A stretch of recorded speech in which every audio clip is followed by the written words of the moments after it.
ML Sports Take here, brought to you by Camillus Golf Club. Elevate Fitness of Syracuse and Rosie's Corner was over at Rosie's today. If you get time, pop in. Pizza, wings, and pulled pork on special at Rosie's, Route 11 in Brewerton. Thanks to partner friends as well. Select ones, Craig and Jeanette Elwood, Carol Ann and Pat Nugent, and Dom Cambereri, Mike Lewis, and Matthew Gutierrez. So the Baltimore Orioles are a disaster, and their season at this point, it's not even June, it's pretty much over. And I think there's a few reasons why this is happening. Number one, their young players are not coming together and performing on a mostly sustainable level. I'm not saying you have to be perfect every day in a 162-game season, but you look at Adley Rutschman, number one pick in 2019. Jackson Holliday, number one pick in 2022. You look at Kjerstad, the second overall pick in 2020 draft. Gunnar Henderson, a first pick of the second round in the 2019 draft. You had Colton Cowser, fifth overall pick in the 2021 draft.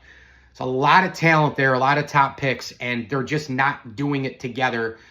And, you know, look, these young guys, the Orioles also relied on, and, you know, you make the postseason. One of those seasons, you win 100 games, and, you know, some of these young players get a couple young players get some experience. You're like, okay, maybe you're growing, this and that, and the other thing, the trajectory is going up. But with that, you don't make the proper front office decisions to build around those guys. You say, well, it's going to be all on them. You still got to build the team. You got to build it around them. They haven't done that. And, you know, Mike Elias is just not a very good baseball executive. Let's be honest. He put a bunch of money in the offseason in places that, I mean, he got nothing out of these signings, right? I mean, Charlie Morton was pretty good for one-year deals for a while. Rays, Braves. He was with the Astros for a while. But that was when he was like 35 or 36. He's like 41, 42 years old now. So those are some reasons right there. The other big one is the recent times of Baltimore Orioles baseball since the 90s. I know they've been playing in Camden Yards for a long time now, but pitching, they can't attract free agents in pitching.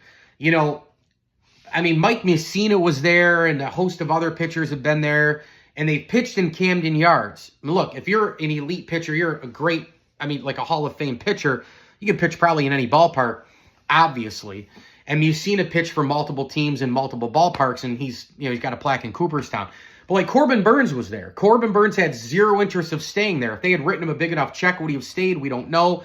But like, he didn't want to even stay there. There wasn't even a thought of it. And he goes to Arizona, full season, nicer weather in the off season.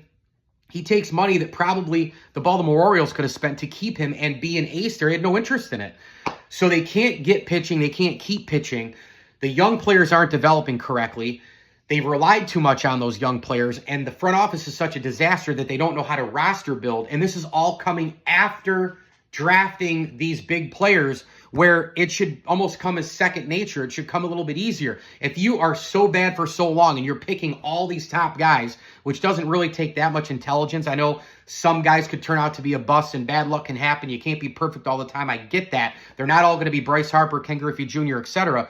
But a couple of them have to work out by default. They're top picks, for crying out loud. I mean, but the problem is they're not all coming together at the same time. And then the roster that you build around that is a disaster everywhere. I mean, the fundamentals are terrible. You can't pitch. The bullpen is falling down.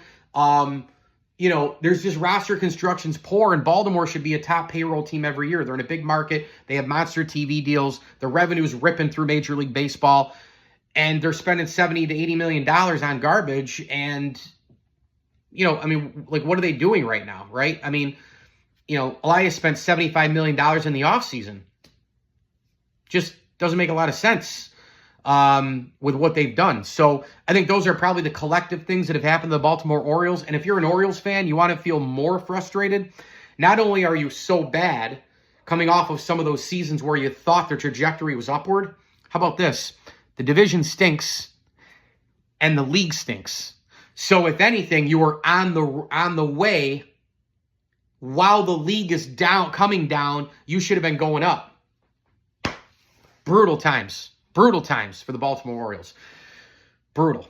Mike Lindsley here at ML Sports Take, brought to you by Welch & Company Jewelers. Shop the showcase at welchjewelers.com. We also thank our good friends over at Camillus Golf Club, Liverpool Physical Therapy, the Allen Angus Pub, and RV Source of Central New York. Buy, sell, rent, service, and store RVs. The Chase to 100 is this summer with Mike McKay and his team. Go buy your RV right now. Go check them out on social media. Why they pull in certain RVs, why they sell them at a certain rate. Go behind the curtain with RV Source of Central New York. Planning that trip to the Catskills, Saratoga, Cooperstown, wherever you might be going across the country. Lean on RV Source of Central New York, the official RV center of the Platter. Thanks also to some select partner friends of the show, Scott Carey, Dan Reynolds, Dan Van Hart, Bob Lindsley, Daryl Aber, the Swan and Whitaker families, and Goalie Dads United. As I always tell you, enjoy the games.